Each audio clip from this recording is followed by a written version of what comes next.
showtime. Woo, woo. Woo, woo, woo, woo, woo, woo, woo. Silent and profiling. Woo, woo,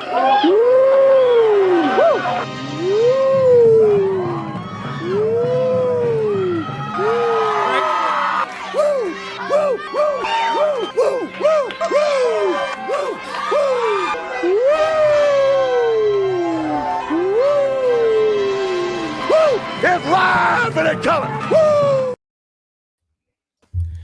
Welcome to the Mafia Sports Report on the Buffalo Fan Base Network. I'm your host, Tommy, to the highest degree, to the TOP from the 313.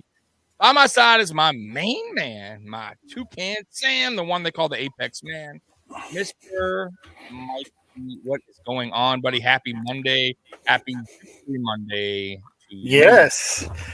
But if you look at Twitter or anything, you wouldn't think we had won. No, you think we lost. It's a epic meltdown out there in Twitter, and if you listen to any of the talking heads, like people are like, I know. You know, like the world's coming to an end. Oh, it's bad. Let me get to a quick chat. So, Antonio, I appreciate you're always here early. Thank you. The angry Buffalo sports fan. Woo! And Chewy, cheers. Listen, Chewy, tonight is ginger ale because I am still under the weather, brother. I got the stomach flu, and luckily you cannot get it from me over the computer. So you're good to go. Good to go. But yeah, you're right. And I did a quick video today. I know you haven't had time to watch it. Little Ken Dorsey video, but really it's just, I know it's based on Ken Dorsey, my video today, but it's really honestly, Mikey, just based in general, just on the negativity that Bills Mafia has had really, truthfully, all season long. I'm going to be real with you. I'm going to be totally honest with you. Maybe not all season long. Let's see. From week 3 on. Week 1 through 2, we were the best thing since sliced bread. Right? It's unbelievable. We're the top notch, right? All off season, right? The best thing going today.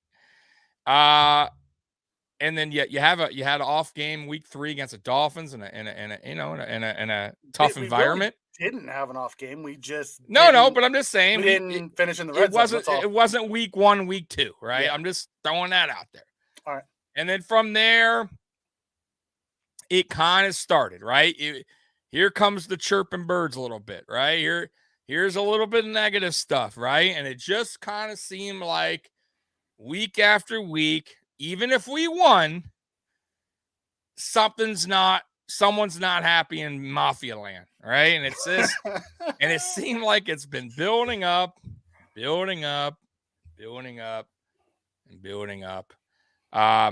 with Bills Mafia.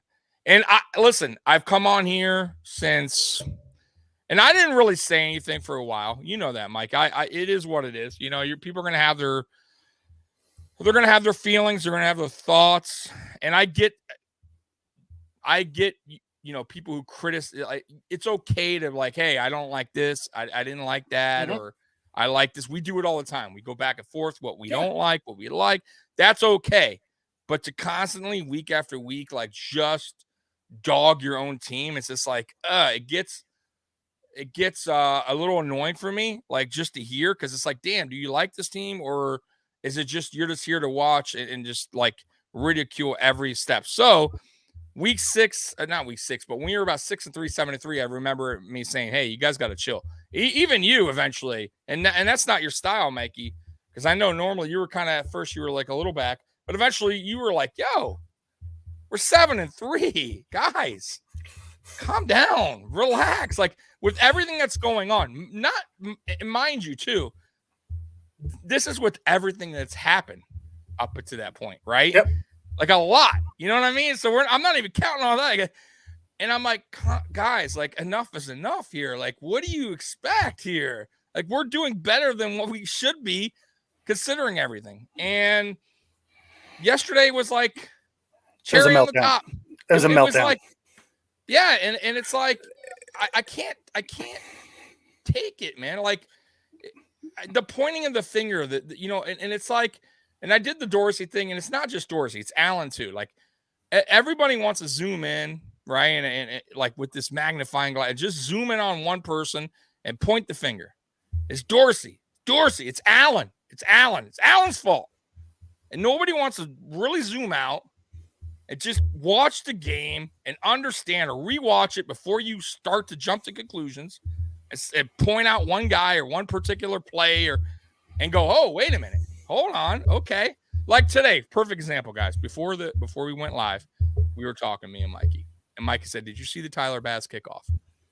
The ball fell down while he kicked, and that's why I went on. Now, mind you, when we lie post game, we were mad.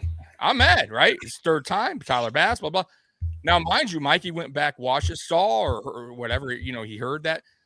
I heard it, so I went back and watched it, and it truly did. Okay, so there you go. So see, that's what I'm saying. Talking about but I'm man enough to go, hey, you know what? I made the mistake, but I'm not going to go, oh, Tyler Bass still sucks. But that's my point. Like, it doesn't matter. We could come back with, well, John Brown stopped on the route, and that's why the interception. Yeah, but Josh Allen shouldn't be like he underthrew him. Right. Nicole Beasley. So it's like, guys, it's a really tough. It's a collection. It's not one person. It's a collection of things that are going on. And I'll tell you. Okay, let's just quickly talk about the John Brown thing. Yeah. Allen drops back. There is nobody open on that. So he takes the deep shot. Brown stopped. That's fine. He stopped and then he went outside. Josh threw it inside. Bad throw by Josh. Probably a bad decision by Josh in theory. Yeah, I'll take that. Didn't like the play call in general, as no one was schemed up to be open, quick. Yep. What we need Josh to do in those type of things, roll out, throw it away, live to fight another day. But 100%. Josh is one of those guys who he trusts his receivers. I'm going to give you a chance. Right. To make a play, because that's just who he is. We love him when he makes it. We hate him when he doesn't. It's one of those things of, you live by the sword, you die by the sword, right? Right. So then we go to the Cole Beasley one. The throw hit Beasley in the chest. The issue is the defender got there before Beasley could catch it. Right. It probably should have been pass interference, but as a bang, so they let it go. It popped up in the air and it's picked off. That happens. Right. Josh's sack fumble. We went back and me and you talked about this right before the show. We dropped back the pass. Josh is looking one way, turns around, the guy's there. Josh shakes off 90% of those defenders when that happens. Right. This time they happened to catch the ball and it knocked it out. Right. And there, by the way, absolutely zero. Because if you guys watched the game back, which I did today, absolutely zero offensive linemen by the ball, by the play. The Dolphins literally picked it up, and there was I saw nobody. Yeah, because Devin Singletary was the only guy coming back. They blitzed 6 guys, so it was 6 on 5 because there was nobody else in there. And Josh obviously didn't see it. Right. It was great disguise. Miami's a good defense. They are great disguise. That guy got there before they could make the play. It happens. His other fumble where he got blindsided. Yeah. Dawkins got beat. It happens. Sack fumble. We got on it. That's fine. Yeah. You go back and you look at it. There's certain things that in Dorsey's offense that I'm not a huge fan of. Right. But overall, we're second in yards per game. We're second in the league in points per game. We're 5th in passing yards. We're 7th in rushing yards per game. Yeah. Right. He's not in scoring. Where this year's the biggest changes is in our turnover margin. Correct. We are like 3rd, we're like what, so it would be 29th in the league in turnovers on offense. Yeah. Like we turn the ball over a ton. Yeah. And we get the ball a lot. We're lucky because we actually good with takeaways. Yeah. So but that means it evens out. Yeah, but from an offensive standpoint, everyone's freaking out thinking that Dorsey's thing is because we turn the ball over a ton. Right. Now, Dorsey's mentality versus Daboll's mentality. We talked about this a bunch. Mm-hmm. Dorsey is a former quarterback who's a little bit of a psychopath, and he's they've talked about it. Mm-hmm. I don't know if he just needs to reel Josh back in a little bit, but I don't think that's his personality. Dorsey's a killer. He wants to go for it. Yeah, and he said that, by the way. Yeah. I think he had an interview mid-season when they were talking about that. It was somewhere around mid-season. He was like, "Look, so yeah, when we chopped it up and kept going deep, yeah, you know, him and Josh are on the same page that way. Josh is a killer. He wants to put those daggers he says in. he said he doesn't want to box him in. He doesn't want him to feel like he has to check down. Oh, Like this is go a good ahead. one. Chewy comes in and says Saffold looked lost out there. Yeah, okay. I saw that comment. Yeah. Saffold very much is a run blocking all pro bowler. Saffold's never been a fantastic pass blocker. He's been adequate. So I thought when we signed him, we were going to be more of a balanced team, run more. Knowing that we signed him to expect him to be a pass blocker, it was a step back from Darrell Williams from a pass blocking standpoint. 100%. You know, because that was never Saffold's game. He's a big, strong run blocker. Right. He played in in LA with Todd Gurley, and then he went and played with King Henry. They were run first teams. Right.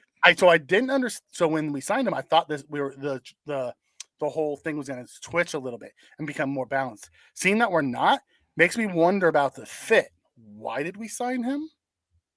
I'll tell you why. And I said it today, and I agree with you. I'm actually, because Mikey will go back and watch my video, but I actually I actually brung the Saffold thing up, and because I was talking about the O-line, and I said, bringing him in it improved the run game. You could see our run game. We actually are averaging 10 yards more a carry this season. That's a big difference. However, the pass blocking has gone down, in my opinion. It's gotten worse. Why? Because Saffold, to Mikey's opinion, and it's not an opinion, it's a fact. He's more of a run blocker. That's what he is. That's what the numbers say. Yeah, and we are not a run-heavy team. We are more of a pass, and that's the way we are. But why would you sign him? Why? Because Brandon Beane and Sean McDermott, since day one, have continued to put Band-Aids on this offense. They have not fixed it.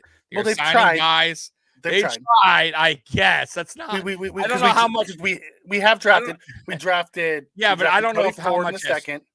We drafted Spencer Brown in the third. We spent Doyle in the fourth. I still don't. Are you talking about round one picks? I'm talking about a guy that you're going to go and get, or a free agent that you're going to spend some money on. There hasn't been any free agents though. Right, but we don't know. It's been a long time since they came in 2017, 2018, 2019. Now, I will say they got Dawkins, right? So really, technically, we could say Dawkins was their first. Dawkins was drafted. Their main Brown guy was drafted. Brown was more. But wait, Brown was more of a project. But he was a third-round project. I know, but he's still a project. He wasn't a guy that was like, this guy's coming in. He's going to make an impact. He wasn't. He wasn't even supposed to start. Mitch Morris was. Yeah. Mitch Morris signed as a free agent in 2018. Right, 2019. I'm sorry, 2019. Yep. He was a stud center. But besides that, I'm saying the Ford was a reach, and everybody knew that. And that also was a project that went nowhere. I'm just saying they haven't. And once after that, I think after that 2019 season, or even 2020, let's say, when you're going, hey, Cody Ford will hold on to him still, but we're not really sure where he's going. He wasn't a tackle. We got to move him to guard, and then figure out what you're fishing him. Yeah, you're moving like music.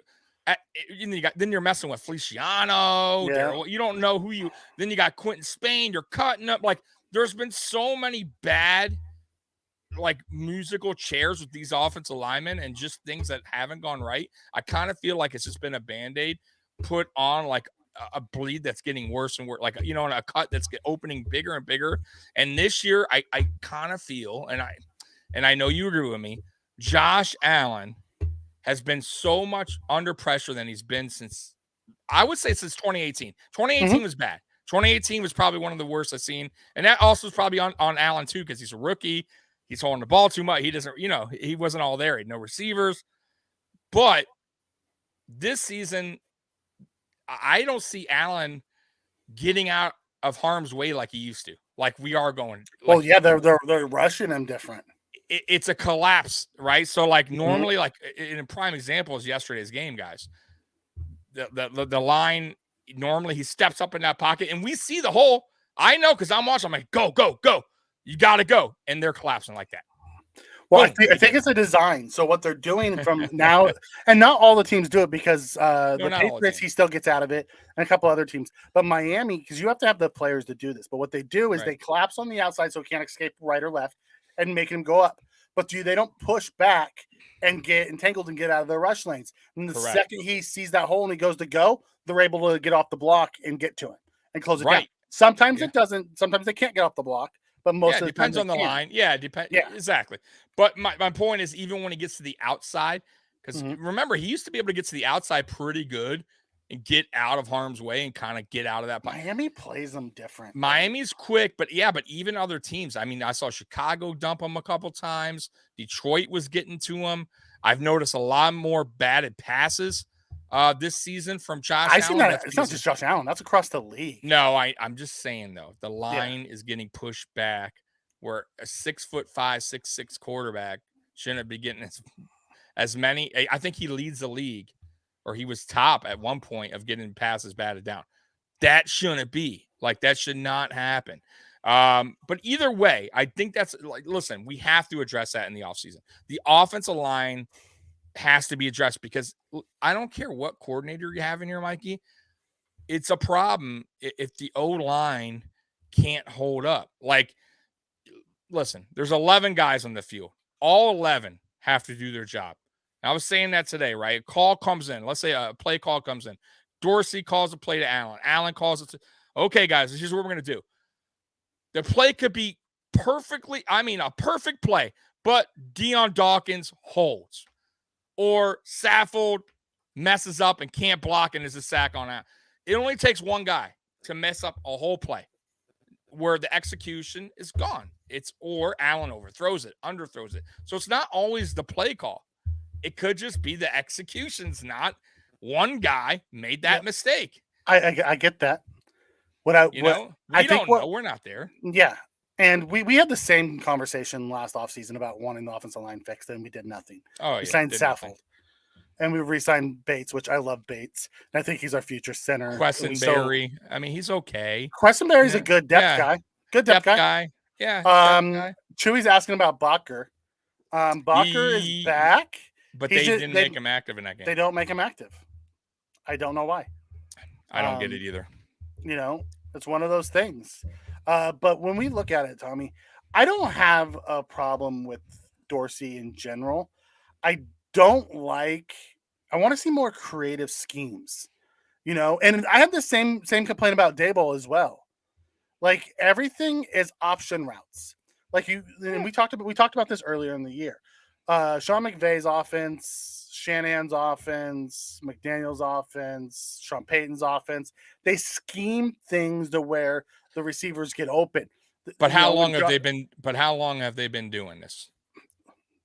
Yeah, how long was Daboll doing it? Dable's right. Well, Dable's Dable. We can talk about Dable all day. And that's fine. But but what I'm saying is, as you see these offensive minds, Andy Reid's and those guys, they scheme these guys open to where it seems very easy. Everything the Bills do right now is options. So you're expecting the quarterback and the receiver to read it the same way. Yeah. And it just seems like it's more difficult. So it makes me wonder why we continue to run an offense that is just all options all the time. And we don't come back to try to scheme things a little bit more.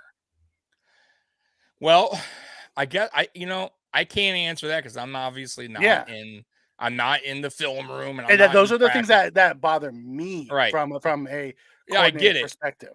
But I'll go back to when we hired Dorsey initially.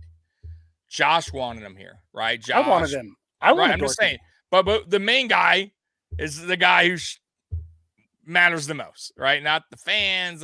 It's the quarterback, right? Like, if he wants him, right? We should trust it, right? Like, get what I'm saying? Like, it wasn't like it's Joe down the street wants Ken Dorsey, right? Like, it's our quarterback, right? Like, he had faith in him.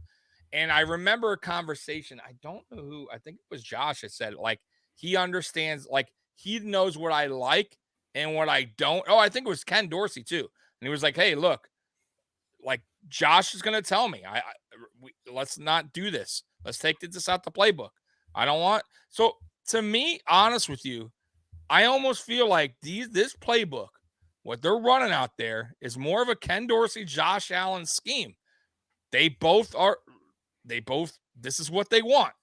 You know, we remember me and you earlier in the season. We're like, why is Josh always in shotgun on the goal line? On the Reds, right? That has to be because Josh is more. Well, I'm not only that. I don't know. I don't know if that's just a Dorsey thing. Okay, let's go back to the whole shotgun thing. He went under center coming out of half. He takes it back. He's looking right and gets sacked. If he's in shotgun, he can view the entire field. I'm starting to understand why he's in shotgun more. As he feels because he can see everything what's going on. Right. Damn, maybe he should be in shotgun more. Right. More often. Hey, if our offensive line is that bad and you feel comfortable I don't know with if it's that bad, if it's just the scheme that we're running that's not allowing guys. Because listen, every guy on there is professional. I've seen a whole lot worse offensive lines give quarterbacks more time than Josh has been getting. I say it's weird. Like at times, our offensive line looks really good. Yeah, and I'm like, damn, they gave Josh Josh is sitting back there for a minute. At times they don't, and at times they just whiff. Like Spencer Brown gets totally beat, or Dawkins even gets something gets beat or holds, or like, and it's like, but at other times they look, even on some run blocking lately, I'm like, damn, okay, that hole was there. The run blocking towards the second half of the season has gotten a lot better. I have to say it has. That's one improvement I will say. But the pass blocking this season has been bad, in my opinion. I haven't really. Well, it was bad last year, except Josh got out of it more. Josh is being hit more this year because the defenses are playing him different. Yeah, and they're spying him more. We also had a much tougher schedule this year than we did last year. Yeah, and that has a lot to do with it as well. So let's get into the chat. Josh really struggled with a bit with the zero. I don't know if Josh struggled as much as there was nowhere to go sometimes with it, with the zero, because you have to get the ball out quick. And if guys aren't beating, have the hot routes and aren't beating guys off the line, what's he supposed to do with it? Yeah. I'll tell you what I would like more, though. And I told you, like, I obviously, I think Ken Dorsey's, I think he's the right guy for the job. But if there is a criticism, that I could throw his way, is I definitely would like him to, in a couple things. I really would like more up tempo at times, because one, you're getting the call in quick. That's one thing I do like. If you guys notice one thing about the Bills this season under Ken Dorsey, very rarely are we getting a play clock down to zero. Like when we're at that line, like we have plenty of time to go to the line. Allen has plenty of time to read the defense, call an audible, do whatever he needs to do. There's usually a lot of time, right? We're not getting caught up in 3, 2, 1, and we're having to call timeout, right? Yeah. That's one. Two, so the up tempo I think would work there. And I also, since we're getting to the line anyways that quick, and two, man, listen, you got Cole Beasley back now. And we're going to touch on Cole Beasley a little bit later, guys. But I would like more of those quicker out routes. Get the ball out quicker. Let's get those 5-6 yard passes. I'm not out. I'm sick of the fucking out routes. Excuse me. Not even I don't even care about. I'm just talking about get the ball out of your hands. The slants, yes. Whatever. Screen pass. Screen to the receiver. Whatever you need to do. I'm just saying. That third and one, third and fourth and two, freaking out routes. I am so done with that. Yeah, they've done it 3 straight games. But I'll say that was also a bad throw. It's one of the hardest throws that we have. It is going cross hash to an out. But I don't know why you do it on a 3rd one. I mean, that's like that right there. Like that is on. Like, to be honest with you, on a 3rd and 1. Man, I'd rather you take the game or 4th, whatever. Run it up the gut. I listen. We fail. You should be able to pick up a yard. You know what I mean? Devin Singletary, by the way, to me, has been proven that he can pick up a yard.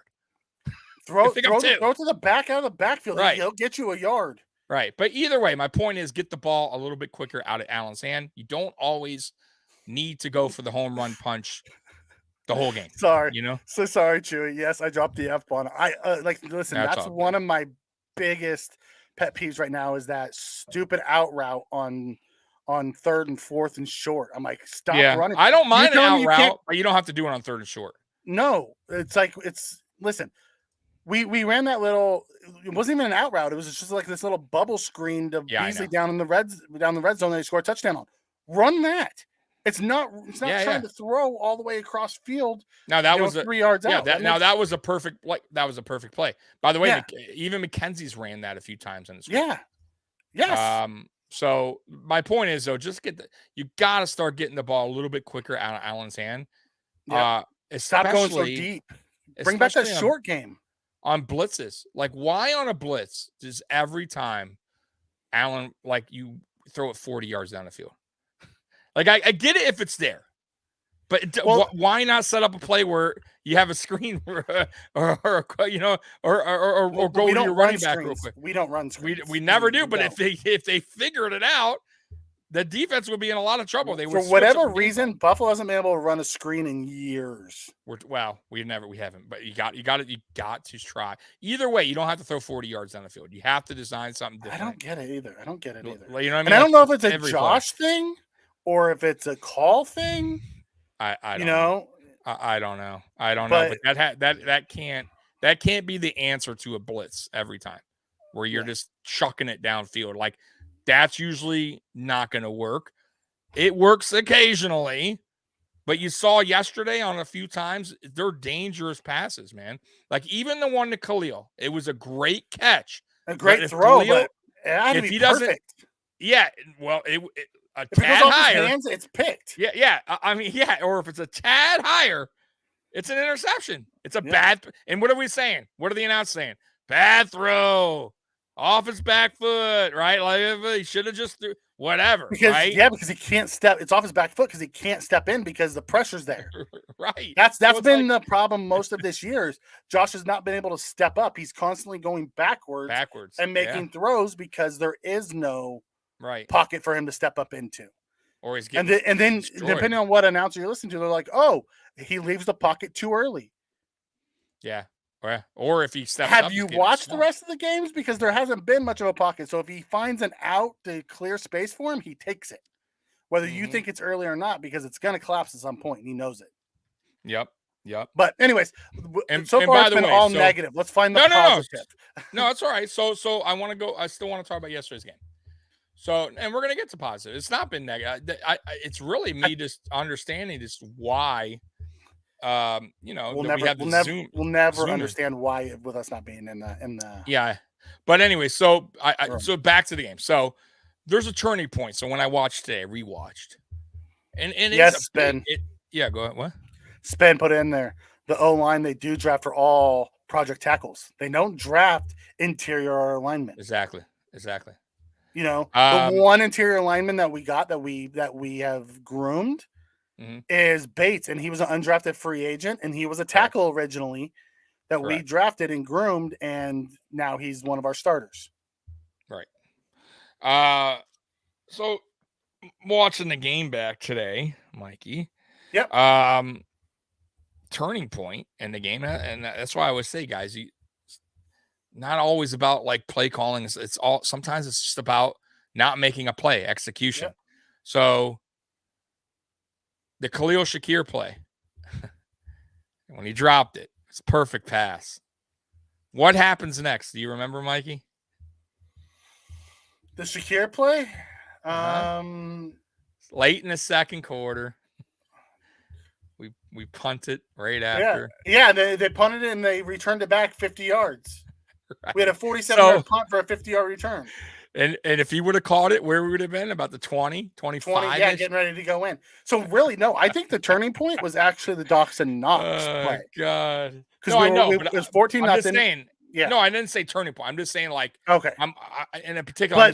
But that point where you're at, because the Dawson Knox one he dropped, we would have went up 21-0. The next play, Josh gets sacked. We kick the field goal, goes up 17. Right. Bass has the ball fall over. We kick it out of bounds. They get at the 40. They go down and they kick a field goal. Field goal. Yep. And then we had a chance, and Josh, the next drive, I think Josh dropped back and threw the pick to Howard. And then they returned it back 50 yards. Correct. Yeah. And it was weird. Brown was like, for as fast as he is, I don't know if he was just jogging back to catch Yeah. up to him. You know what it felt like? And I heard someone say this. He looked so slow. I don't know who it was, and I heard somebody say it, but it felt like very much a preseason game yesterday. Yeah, The way they I were know taking you're it. talking about Buffalo Plus. Was it Buffalo Plus that said it? Yeah, I can't remember. I watched so many of them. Yeah. So that, Buffalo Plus said before the game, it felt like a preseason game. Like the going crowd, in, everything. Yeah. Yeah, like all about it. It was like a preseason game. Like we went up. Okay, we didn't score the touchdown. We'll go ahead and kick the field goal. We're up 17. Oh, this happened. Oh well. Oh well. We'll just then we start throwing bombs. Left The and right. interception was weird because it was slow motion. Like it was like he intercepted it. I kind of felt like he wasn't even running top speed. Yeah, he's just kind of jogging up the field and like no one's tackling him. Yeah, Brown was like kind of jogging behind him. I didn't even understand what happened. Like it was so weird for me, like that play. But either way, I'm just saying. So my point is, there's a lot that happens in a play that execution means everything, right? So drop passes can lead to. So instead of that, that drop pass that could have either led to 7 or 3, whatever, led to a touchdown the other way. Yeah. Right. Quickly. Like I know that the only one that's worked out so far was Bates that we traded for. We did draft other guys because we drafted Cody Ford. And we signed a few because I think Bacher was signed as an undrafted free agent during this time too. That's why they love him so much. Wyatt Teller was drafted, and then we've been shipped off. So we have drafted other interior guys. Bates is the one that's worked out for us that we've gotten. He was an undrafted free agent that we traded for from Philly. Yes, we gave up. I think I can't remember who was a aging pass rusher for him, and it worked out perfect. But yes, no, we have drafted guys. Most of them are tackles. With capital letters here. Who? It means he's making a point on you. Ford was a tackle. Was he? Everybody who scouted him said he would be better guard than tackle. Only the Bills wanted him as a tackle. It's true. They were, and then at the end they just wanted him wherever. Greg Little was taking over him. The bust of Greg Little was taking over him in that draft. So, by the way, anyways, Tampa's losing. Tampa's losing 18-0. By the way, if anyone cares to know about that score, whoever wins that game is about to get pounded by San Francisco. I think so too, but who knows? I mean, listen, how this any given Sunday. You never. Right? I mean, it's one. You never know, man. You never know. Daniel, his senior year, he was a tackle at OU. He's a right tackle. His sophomore and junior year, he was a right guard. He didn't move to tackle until his senior year. He was actually a guard the 2 years prior to that. Yep. So I do want to talk about some good now in this game. Yes. So let's go to the good, since we've been kind of just which actually most of the game, if you go back and watch it fresh, and I did today, it wasn't as bad, right? As a real time, because that game 1 took forever. Yeah, I mean, that game fucking took. I remember I set the podcast up like I normally do. And I even put it for later because I'm like, you know what? It'll take time for me to set up a computer. And I think I put it for like 4:30. Normally I do it for 4:15, 4:20, something like that. And we didn't get on till like 5 or something like that. Like that game pushed back the other game. They pushed back the Giants game. Yeah, that game dragged on, man. So I guess that's why it was just like it took a long time. But when we looked at it, like, I went back and rewatched it with fresh eyes, and there was some plays that was like, oh, that was bad. Ouch, that's cringeworthy. But really, the Bills did a lot of really good things in that game. They just shot themselves in the foot and turned the ball over. Chewy, I think because there was just a lot of incompletions. Well, that, and then there was also there wasn't a lot of running. They were looking at a lot of plays over, like replay. Like there was a lot of plays that they looked at. The Dawson Knox catch for the touchdown, the Gabe Davis catch that was a catch. There was another Gabe Davis that Sean McDermott finally won a challenge on. If you guys remember that, remember Stephon Diggs was so hyped on that one, and that was the one that Yeah, was in the middle. that catch. Yep, I Yeah. remember that catch. There was a ton. There was the ending with Devin Singletary. That's Yeah. I mean, there's probably even more that I'm missing, but the Yeah. game took a long time because there's a lot of that going on. And then also there was the little scuffle. The fight, with the Josh Allen yeah, fight? so you guys got to remember there's a lot of things going on in that game. That probably took a lot of timeouts and stuff like that, whatever. And then injuries. I remember like a couple of Dolphin players went down, like stuff like that. But they're good. So yeah, going back in this game, man, like when we went to post game yesterday, a lot of Allen negative talk. Even today on Twitter, I'm like, what is going on here? When I rewatched that game, he made some unbelievable passes that, like I said, very few quarterbacks can make. That touchdown to Gabriel Davis in the corner was an unbelievable throw. The Stephon Diggs throw early on was an unbelievable throw. Caught him in stride. There was a lot of good throws in this game. He escaped the pocket a few times and made some dart passes. And there were some drops. Like I said, the one to Shakir was a beautiful throw. Yep. Should have had it. So that he made a lot of good plays, and some of them it didn't happen because there were drop passes. So you have to, you can't say Allen was terrible. I don't know where that notion came from, because even if you want to say, right, but even if you want to go, okay, the John Brown pass, let's just say hypothetically, okay, he shouldn't have thrown that. Let's just say we were going to throw that out there. Shouldn't have thrown the pass. Let's just say it's not John Brown. Fine. I'll buy that. I'll accept that. But the Cole Beasley, I won't accept. That's not his fault. Cole Beasley should have had that. Right? Come on now. Or the defense, you got to tip the cap to the defense and made a hell of a play. It's not really Allen's fault. He did his job. He got the ball there. And the fumble, I mean, is that Allen's fault? Maybe, or maybe O-line. He should have held the ball. Me and Mike were talking. Well, it wasn't an O-line thing because it was a 6-on-5 blitz. Right. Josh is always a little careless with the ball. It's just his nature. And he's trying to get away. Shrug off. But we also root that. Love it when he does shrug him off and takes off and makes a play. He's like, oh, he's the best thing in the world. So it's the good with the bad. Yeah, but overall though, for people to say terrible, crappy game, I can't accept that. Tommy, you're in control of the chat. Yeah, I know. You should pop up spins. Which one? This one? Nope, the one right above it. Now he's gonna have a conversation with himself, because whoever pops up the comments on the screen. Yes, I understand spin. He was drafted as a tackle by the Bills. I will go to my grave saying he was a better guard than tackle. And he should have been drafted as a guard, not a tackle. But you're right. Technically, he was drafted as a tackle. So the Bills have really they've only drafted one guard. Wyatt Teller. But they said right away they had plans. They weren't going to keep him at tackle. When they drafted Cody Ford. When they drafted him, they said they moved him to tackle. They said they're going to give him a shot at tackle first. And after the first year, they moved him to guard. I heard different. I thought I could swear that they said they weren't sure where they wanted him as a tackle. Bean wanted him as a tackle. And then he ended up splitting time with Ty Nsekhe because he just couldn't do it. Wow. But yes. But really, we've only drafted one interior offensive lineman in the 5 years they've been here. I love Tony Romo, Chewy, by the way. He's probably Romo did not have his best game yesterday. He really didn't. Him still. I do too. I love Romo. He was pushing for the narrative of could the Dolphins actually win this? Yeah, but he can't be one-sided though. You know what I mean? Like he knows he was very one-sided that way, trying to egg on the Dolphins. I know, but that's that's his job.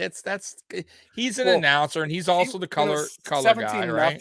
When it's 17-0, he thought it was going to be a blowout, and he probably was trying to find a way to keep people interested. That's what I'm saying. Like he had like he's not going to be like, all right, guys, well, this is a terrible game. Like he's, he has to keep the fans who's watching. Look that up. But no, I tell you what, though, he did say, to his credit, from the start of the game, he's like, hey, I get the Bills are, favored by whatever we are, 13.5.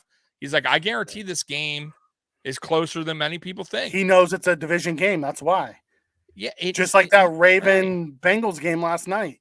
I know, and I mentioned that. You guys see now who watched that game? Y'all don't think y'all don't. Yeah, me too. Y'all don't think. I think that Bengals. We were talking the Ravens. By the way, real quick, I got to throw this out there, and I text Mikey. I don't know if y'all think we had you don't like our coordinator. You think our coordinator calls some iffy calls? How about the Ravens? How about the call one? How about the call for a 5'9"? What's that size of that quarterback? 5'9", 5'10". Diving 2 yards out trying to get the ball like he's a 6'6" quarterback. That's one play. And how about the play at the end of the game, Mikey, with 26 seconds? He runs the ball. Well, not only that, but how about he didn't use any of his 2 timeouts when there was like a minute left and he completes over the middle of the field. Like we complain about running the ball. What are you running the ball here for? Why would you purposely kill more time? Harbaugh wasn't using his timeouts at all. I know, but I don't get the run. I don't. And then it was holding on top of. So not only did you lose the time by running, it was a holding. So you had to go backwards, and you had to use your timeout. So it was like, bro, they got hit all over the place, right? Terrible play calling. But my point is, you don't think Ravens fans, Bengals fans are saying the same thing about their coordinator, their play call? Oh my God, we only scored 24 points. We only scored 7. Like, come on, listen. The Bengals are a better team than the Ravens. They have a better quarterback that game. They have way better receivers in that game. They have a good running back. And look how close that game. They almost lost that game. Yeah. Yeah. So let me answer one of the questions they asked about Dylan Parham. Spended. Parham had a 66.9 PFF grade for run blocking, and he had a 48.8 pass blocking. So he's a better run blocker than pass blocker right now. But he's a rookie, and he had some good games and some bad games, like every rookie.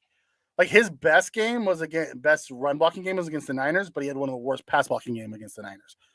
So, it was up and down throughout the year for Parham, as any rookie normally is. Yeah, he's a solid running back, though. Not bad. No, that's the guard. This is the guy we wanted to draft. I thought you were talking about the Bengals running back. No, I'm talking about Dylan Parham. Oh, guard. Dylan Parham. Okay. Remember it's the guy. I was getting it mixed up with Pyrene. Yeah. No.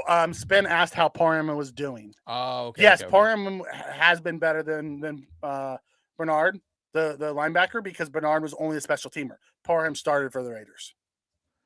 By the way, did you see though too how nobody's talking about it, but how good our defense played for the last 10 minutes and 50 seconds of that game? Because the game was 34-31 with 10 minutes and 50 seconds. Yeah, and the defense shut him out. We did nothing. Can we give a shout out to Kyer Elam, who stepped up and went man to man with Tyreek Hill? Yes, he's on there. He's on my ticker here, actually, Mikey. Right after the win sloppy. Like I went back and watched that. I looked at it. I mean, he was physical with Tyreek, and Tyreek struggled with it. Right there, Elam stepping up. Yeah. Like, shout out. Yeah, really, the defense did play pretty lights out the whole game. I told you guys. Yeah, ultimately, they just were put in really bad spots early that they gave up points because they get 3 and out, but they were already in field goal range when they got the ball. Correct. So the turnover by Allen took Beasley. The punt return 50 yards. The only drive I was like disappointed was when we went up 10 and they just let them march. And they let him march down the field. I was like, even when they marched down the field, we had them in 3rd and 19 and 3rd and 12 twice, or 4th and 8 twice. Yeah, we had 3rd and 19 and 4th and 8, and we let them miss tackles, allowed them to keep those drives going. It'll happen. I know. Milano missed one in that game. I was like, Spin calls it right here. Calls it out. They scored 10 points when they didn't start in field goal range. Yeah, I know. So I'm trying to tell you, they had the one drive and the field goal. That was it. Like, yeah. the defense did their job, and they were supposed to. Let's be real. That was almost a last pick in the draft. The quarterback was, but they still had Tyreek. They still had Waddle. No, they have weapons, of course. Gesicki. Listen, by the way, that last one yesterday, I want to correct myself. Yesterday I said it was to Cedric Wilson at the end. It was actually to the Gesicki that Elam was on that last pass. They threw it to Gesicki. That's what I thought. Yeah, it was Gesicki. Yeah, I said yesterday it was Wilson. Okay. Rewatching it, I realized it was Gesicki. And I will tip my cap to Khair for being able to play that physical with that tight end and win. Yeah, dude, he played like, bro, that's what you got to do. Yeah. You got to play physical. You got to be on the ball. You got to be sticky. If you get beat on a play, you got to play physical and get your hands in there. That's what you're going to have to do next week with the Bengals. You're going to have to do it with KC. Get physical with those receivers and tight ends, and like you saw last night with the Ravens. The Ravens got in there and got physical with them. You got to play, and they did a good job of shutting that passing game down for the most part. You got to be a little nasty. You have to be a little nasty on defense. You can't play that soft ass zone. Yeah, and listen, I hope Dane Jackson's whatever's going on with him. He's okay. I don't wish anybody injury, but can we? I want Benford and Elam out there. Yeah, manning up these receivers, getting nasty with them. You have like come on, man. They're both bigger than Dane. Frazier and McDermott have to eventually see it, right? Like see what we're seeing. Didn't we say that for years with Levi? Yeah, but we didn't have a Khair Elam and a Benford in the wings. We had Dane Jackson in the wings. You get what I'm saying? Yeah. There's a big difference. Yeah. You get what I mean? We can argue. We had Cam Lewis and Dane Jackson were our. Is that a really was that like a major step up from Levi? You're right. You get what I'm saying? I'll give you that. So we can argue this now. Yeah, we I'll give you that. Right. And not only that, we've seen these guys. Mm-hmm. We know what they're capable of. It's not like we're like these, fans that want this practice squad guy to come up and feel, what I mean? He's barely played. Like we've seen these guys play in the regular season. Right? Spen does a good job of outlining it. Spen does a good job of outlining it. Sorry, I didn't mean to cut you off. No, go ahead. I want you to get through your point. But Spen does a really good cutting off what the issues were yesterday. They're scoring. Kickoff out of bounds, 3 points. Punt return, 3 points. Interception, 3 points. Interception, 8 points. Fumble, 7 points. That's 24 points that we gave them off of our mistakes. Yeah. Yeah. Spen, that's a fantastic summary right there, buddy. Well, that's why I try to preach you guys. But that's what I'm trying to say from the start of the show is a lot of you guys, and I'm not saying you in the chat, but I'm just saying a lot of mafia. Don't say you guys. Yeah, a lot of mafia. Right. Are quick to point the finger at particular people. Dorsey, even though he scored 35 points or 34 points. 34. Right. And it's like, dude, got to zoom out a little bit. You have to look really what's going on, what happened. It's not always like one guy. It takes a lot for that to happen. And not only that, so let's just say hypothetically, I'm just want to throw this out here. So let's just say hypothetically we score 34 points, but there's none of that turnover. Let's just say, and the game's still 30. What then? You get what I'm saying? Like 34 points. If I were to tell you the Bills scored 34 points, forget anything else.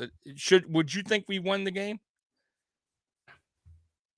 With our defense, yes. If we score 34, we should win. 34, but I'm saying in general, like for an NFL team, should 34 be enough to win a game? Yes. Okay, so guys, like 34. Now mind you, now here comes the turnovers and stuff like that. That's where the game gets ugly, and that's what happened.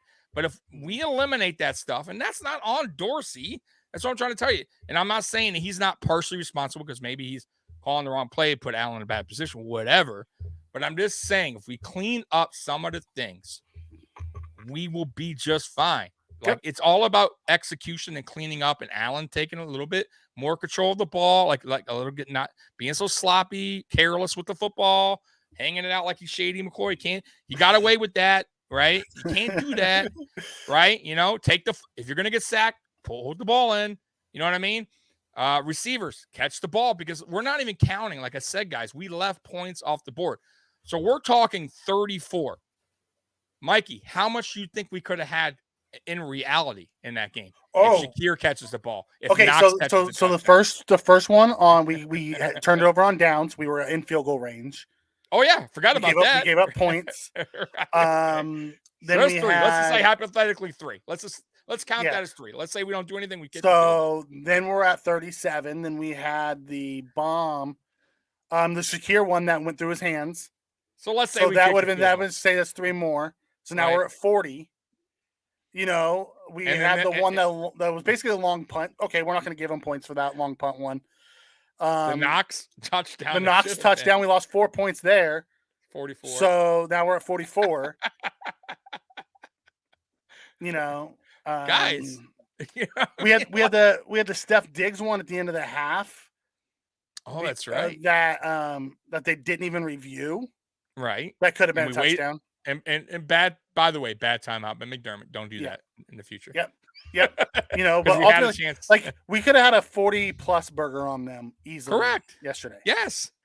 That's my point. So like it's these little tiny dumb mistakes, guys, that need to be cleaned up. Other than that, this offense is good. That's what I'm saying. It wasn't as bad when I went back and watched today, as bad as I felt yesterday going after being through the game. I went back and rewatched it. It wasn't as bad as I remembered.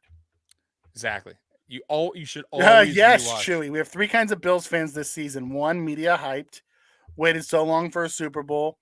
2, hey, we got the W kind of fan. And 3, always negative no matter what kind of fan. Yeah. Yep. You know, I think I fall into the category 2. Yeah. Type of fan. We got the win. Would I like to see better things? Yes. But as long as we get the win, I don't care. It's not college football. We're not ranked on, you know, how our victories are. It's ranked off of, you know, do I care if Colin Cowherd puts me in as Blazing 5 or Nick, where Nick puts me on the tiers, or where Bleacher Report puts us? None of that matters. Only thing that matters is us getting that trophy at the end of then we can tell them all to suck it. Right. Moving on to the next round, which we accomplished. You don't think listen, the Bengals barely escaped, but they don't give a shit. They're moving on. They took the game ball and gave it to somebody at some bar. Right. The Ravens are at home. The Dolphins are at home. Yeah. Right. The Vikings are at home. And I am very happy to say that. Yes, you are. By the way, that the Vikings, and I'll repeat myself, the Vikings are at home. The Chargers are at home. Chargers are at home. All of them would take what we did yesterday if they came out with a W, and they'd be okay with it. Exactly. So, by the way, shout out to the Giants and Brian Dable and Isaiah Hodgins, who was balling for the G-men. Yeah, you got to give them credit. I mean, Shane and Dable, good job. Yeah, they found a place for him and his system. Yep. And they've actually made Daniel Jones better than I thought he would be. I'll be honest with you. I was not. Daniel Jones reminds me of year 2 Josh Allen. He's more of a runner than a passer. Yeah, he's actually gotten bigger. He's finding a way, and he's getting better throwing the ball. Yeah, listen, I'll give, but he's also scheming things up. I'll tell you one thing: Mike Kafka's offense schemes things because Kafka came from the Andy Reid tree. He's scheming things. Exactly, Chewy. Oh yeah, Chewy. Imagine being a Chargers fan right now. So, I'd be screaming to have my head coach fired and give me Sean Payton right now. Exactly. So imagine him being a Chargers fan and thinking we could have had Daboll. They passed on him. They didn't want to wait for him. Listen, if we win a Super Bowl, which I truly believe we can, come on, man. I don't know who the hell. It's gonna be a long, fun off season if we win the ship. It's gonna be a long, fun off season. I want to see. Then it's very curious who says what. You know what I mean? Like, come on now. You know what I mean? And by the way, too, a lot of these people there's a lot of new Bills fans that haven't rode this journey that a lot of us old school fans have, and maybe they're just so. Who knows? I don't know. If they don't understand, like, that it took us this long to even get where we're at, right? Where we're like, damn, we're a playoff team. Like, so I'm just saying, like, go back in time, guys. Like, if you're new to this fan base, you're new to this watching Buffalo Bills football. Patriot fans, Tommy. There's a lot of Patriots fans that had never even experienced the losing season until the last couple years. Yeah, freaking they're out. losing their shit. Freaking out. But listen, I'm gonna tell you right now. I'm not always happy with what McDermott does. There's things that annoy me, right? I think he's terrible at challenges. I think sometimes his clock management's awful. It's not the worst in the league, but I think it's sometimes pretty bad. I think sometimes he gets a little overwhelmed. But I think he's a hell of a coach still. I really do. I believe in him. I think Leslie Frazier, for as much heat as he gets, calming influence, man. He's so calm. Listen, man, he's a good damn coach. He's a great leader of men. Leslie Frazier, although his defense frustrates me at times, even though yesterday he sent more blitzes than normal. But that's that when it's 3rd and 20, they play that soft zone, and it could be execution over call. I believe that there are times that it's execution over call. Missed tackles. Hate it. I still when we have them. Yeah, I hate it too. But hate it.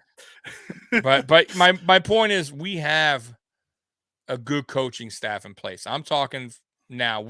There's not one guy on this coaching staff where I'm like, like last year was like Bobby Johnson. I wasn't a fan of, right? Yeah, I thought it was time to move on from Dable. I did. I respect what he's done, but it was time. But I like the guys we have in place. I think they're all good leaders, man. I think they're good at everybody's good at what they do, and they all link up. Like I told you guys before, there's no disconnect, right? Like the players all respect the coaches, and like there's nobody yelling at the coach on the sideline getting their. You're not hearing like the Ravens talk crap about the coaches. Like, did you hear all that? Right. Like Jay Dobbins and all them, they're all talking about the coaches. Everyone's talking about what kind of leaders they have in the locker room. I want to go to Spen's comment. Go up 2 of Spen's between. It says the only one that can beat the Bills is the Bills. To this point, that's what we have seen. That is true. I have not seen anybody. If the Bills, only way the Bills have lost is when they shot themselves in the foot at this point. Those are facts. I can't argue that. We are 14-3 on the year. We have 3 losses, 8 points. And all 3 losses, we beat ourselves. We had the game won, and we just didn't execute. 100%. Either that be coaching. And that wasn't on players. coaching. Those the one was. I think the Dolphin game. I would say the first Dolphin game was, Josh spiked a 4th down that Isaiah was wide open. No, I get it, but I would say a little coaching there because of the. I would say the at the end for the first half to get the field goal. We didn't get the field goal because of the clock management. Okay, we could have had 3 on the board. I'll give you that, but I'm talking about the 4th quarter. Josh Allen had Isaiah McKenzie wide open in the end zone for the lead, and he threw it in. I get it. And then Isaiah tried to run outside, and then he stopped and went. If he just goes down, we can get the spike and get the ball off. Yeah, so he went backward. It was execution at the end of the game. You're right. The Miami game. I didn't watch the Jets game, so I can't tell you exactly what happened there. Just sloppy play. I think the Jets play. They're a good defense, and I think I would say that game was just. I think you got to tip your cap there. I think we did a couple dumb plays, but I think the Jets ultimately they beat us. I think that's the one game I could say it was just a good fault game. We made some mistakes, but so did they. Josh threw really bad picks. Yeah, he did. The red zone pick in the beginning was bad, where he didn't see the guy. He said it. So he didn't play his best. But that's my point, though. Their defense schemed them up good. We can't always just say Josh sucked, and that's the reason why. Like, you got to sometimes give it up to the defense. Yep. And if that's one game, I'm going to say because the Jets, it's not like the Jets defense was like okay all season and they just had a great game against us. Like, they were a good, solid defense. They were one of the top defenses all year long. Yeah. So I think that's the one game where I might just say we lost that one. I'm not going to give we shot our, I think that we did shoot ourselves in the foot though. We did, but the defense also played good. They made some good plays on us. And then the Minnesota game, obviously. Minnesota game, 1,000%. We fumbled in the end zone. That's also on coaching, though. as well. I'm going to give that a mix. And I'm going to put my man Dorsey under the bus here because you got to call some running plays there, right? You mix some running, and at the end of the game, they got no time. There is no more time for them, right, to make that comeback. But instead, he's throwing it and throwing it and throwing it and throwing it and throwing it and throwing it. And Vikings are just making these turnovers. Like, run the damn ball. Run the ball, and they don't have the time to, they don't have enough time to come back. Right. So I think that game was coaching and players, right? And that's kind of like with the Miami game this last week. If we would have run the ball more after we had the 17-0 lead, like we just kept throwing it, and we kept throwing it deep. Didn't understand why. Yeah, Cam Lewis. Yeah, Cam Lewis. There was a lot that happened that game, right? So the Miami and the Minnesota game will split it, coaching and execution. The Jets loss was just is one of those games. One of those games. It was one of those games. It was a tough fault game. I think we made red zone mistakes. They capitalized. They won. Yeah, and they also ran the ball on us and killed the clock at the end. We could have stopped them. If you saw that game, missed tackles. Yeah, missed tackles. Exactly. Right. Execution. So, red zone, miscues, and missed tackles at the end cost us. But we also corrected those, guys. I want to say this. Did we correct the missed tackles? We corrected. No, I'm going to say it. We corrected them the second time we played these teams. Yeah. Except for Minnesota, because we didn't play. Obviously, don't play Minnesota twice. But we played the Dolphins. Matter of fact, 2 more times. And we beat them both times. Beat them 2 in a row. We played the Jets right after. We beat them with a better quarterback, by the way, Mike White. Right, just throwing that out there. And we handled our business against the Patriots, right? Yeah. Who were a good defense. So I think, listen, the missed tackle like that, you're right. Like we had some yesterday's game. Can't do that. But come on. Here's my point. There's going to be mistakes once in a while. We got all-pro Matt Milano missing a tackle. You got to say, hey, it sucks, but it's going to happen. He went for the big hit and missed. Right, but it's going to how much is it going to happen? You get what I mean? How often does he whiff on a tackle? But it will happen. It will happen here and there. So okay, so quickly, Chewy comes in and asks, is on the 53, but has been inactive the last 2 games. I don't know if we'll see him in the playoffs because he was gone for so long, and I'm not sure. I guess it really will probably depend on the status of Dane Jackson. And then Hyde has what? Go ahead. It won't let me.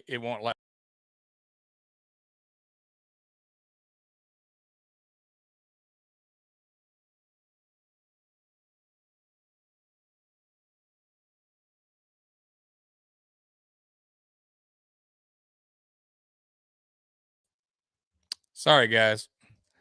I don't know what happened. StreamYard went out. Yeah, that's fine. And then Hyde has already been ruled out of the Cincy game. Yeah, Hyde. Yeah, they said the game was always the target.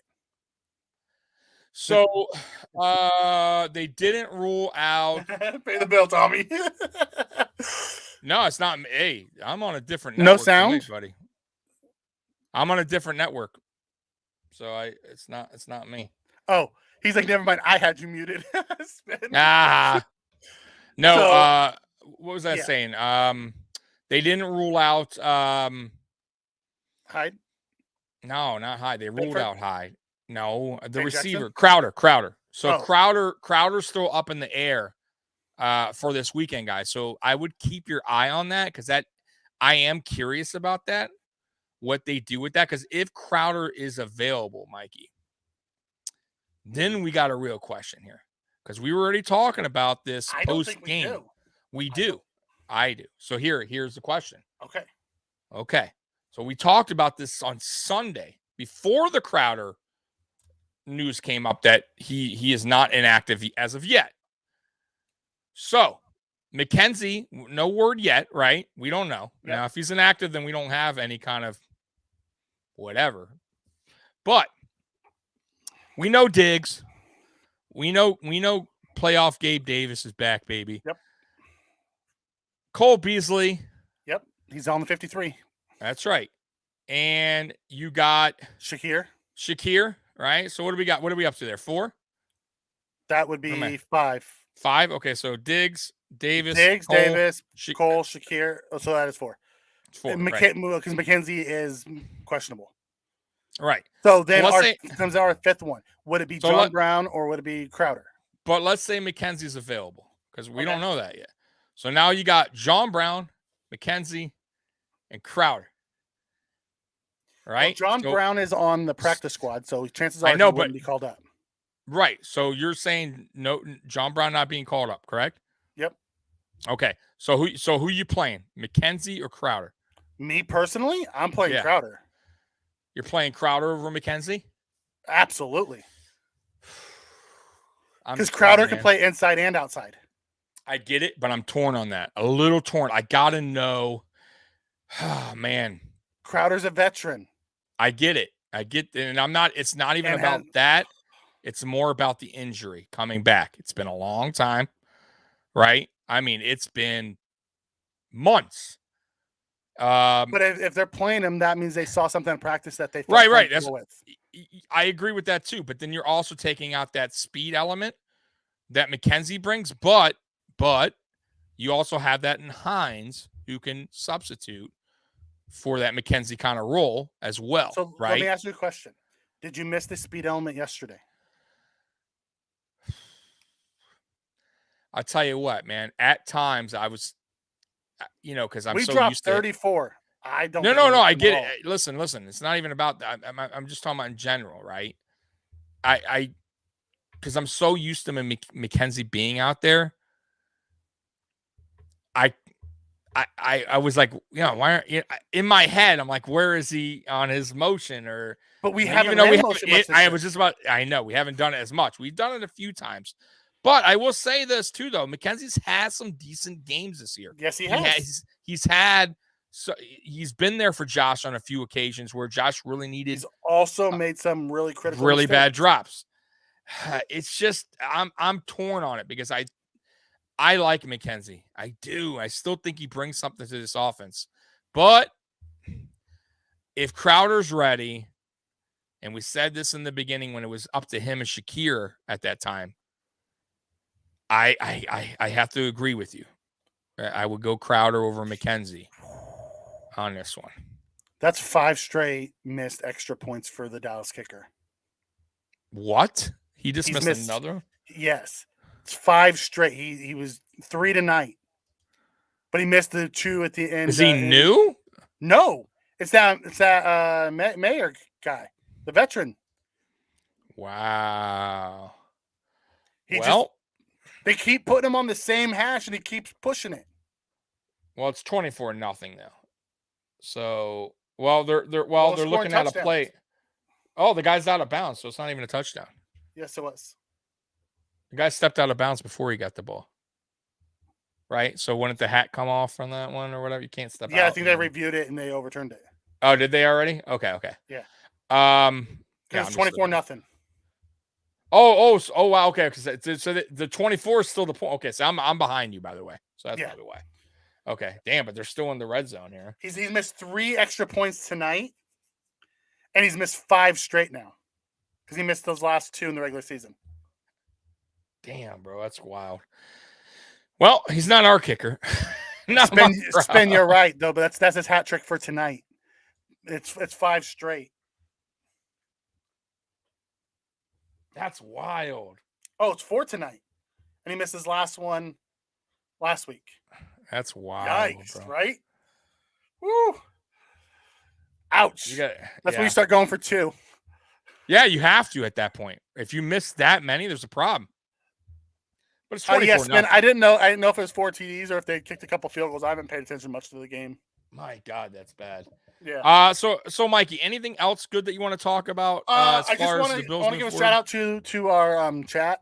They come in hot every week, good, bad, or indifferent. They come in.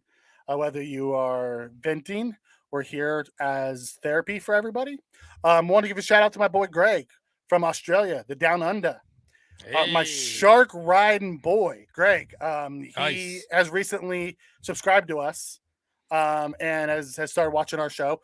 Sometimes he makes it into the chat. Sometimes he doesn't. I don't know if he's going to make it in tonight, but I told him I'd give him a shout out. So The rest of you guys, we appreciate it. 3 keys. It's a little early for the 3 keys, Chewy. Yeah, we have our Friday show for that, but I'll give you quick.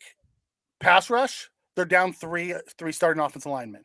They just lost their left tackle who has a dislocated knee. Yes, that is a big. They have two, right? 2 starting offensive linemen there. 3 is down. it 3 now? They have 3. Their left tackle, the right tackle, and the right guard, all down. I'm bringing pressure, boy. I am. Me too. I'm bringing all kinds of pressure. So it's going to be, get to pressure. They're missing those. Get to the quarterback. You put pressure on Joe Burrow. He doesn't have time to wait for Chase and Higgins. Then it limits him to that short game. We come up and we make the tackles. That plays into how we like to play defense. Right. Red zone efficiency. Continue scoring touchdowns over field goals. We have done such a good job recently. Oh my God, the Cowboys just picked up another fumble. I told you, Tampa's done. Tampa's done. And then my third key is play clean, no turnovers. End every drive in a kick, punt, field goal, extra point. Yeah, I would. Those are my 3 keys as of today. Chewy, your 3 keys: blitz, blitz, blitz. Yeah, I would say on mine, limit the turnovers. Let's try to keep it at 0. And put the pressure on Burrow. And play physical. I mean, play physical with the line, because I think if we're bringing the pressure, and because we're playing the big dogs of the AFC now. Yeah, and according to the Bengals, not only that, they know that they're shorthanded on their offensive line. They know more than likely that we're going to bring the heat. That means they're going to have a game plan for Burrow to get rid of the ball quick. I want us to press those receivers at the line. I do not want that soft ass spacey where we give cushion to these receivers where Burrow's throwing a 5-yard out, 6-yard pass, and it turns into 15 because we've given them 5 yards of open field. Like, you can't do that. And we've done it now 2 straight weeks. I can't stand it. Like, you have to eventually press up.